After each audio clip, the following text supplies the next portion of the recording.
A couple of other points here. If you do make a mistake, or come across this moment, or come across something that, you read something or you heard something in class today, you say, oh my God, that's deductible. I didn't know that was deductible. You can go 3 years back. You can go 3 years back on your own to amend your return, either to ask for a refund or to pay in additional tax because you felt as though you needed to do so. So, and then if you do have to pay in, then the IRS will probably just charge you for the interest that would have been due from the day that the original return payment was due until the day that you actually pay it. So that's the amending your return.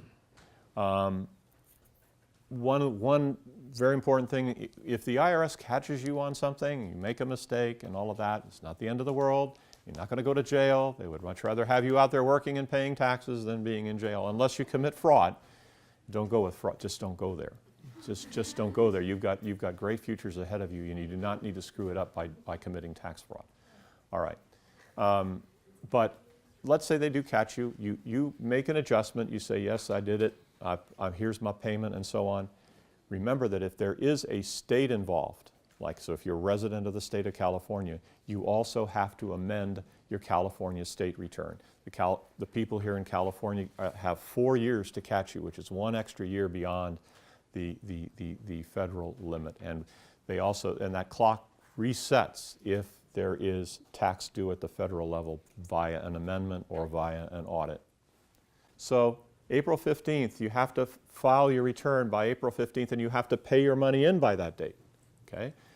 But if it's getting till April 10, 11, 12, you'll find that the IRS is a generous professor. They will give you a 4-month extension, and you don't even have to tell them why.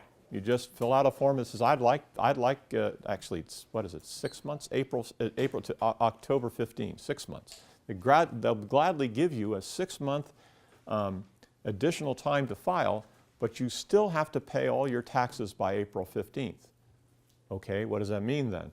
So you have to get as good an estimate as possible and estimate a little bit higher, because if you don't make your payment, if you find that you file your return in August or September and you have tax due, you're also going to have to pay interest and some small penalty for the amount that was otherwise due on April 15th.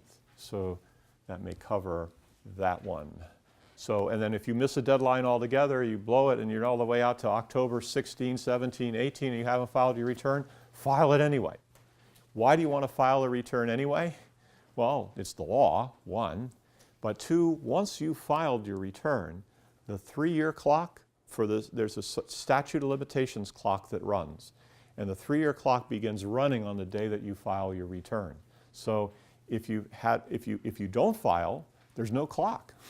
And 10 years later, the IRS could come back and say, hey, you didn't file that return back there, and now give it up.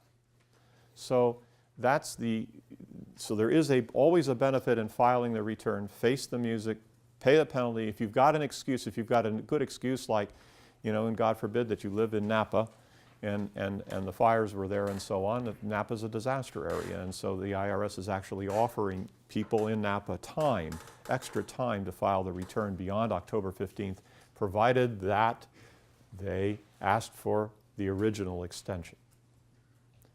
Okay.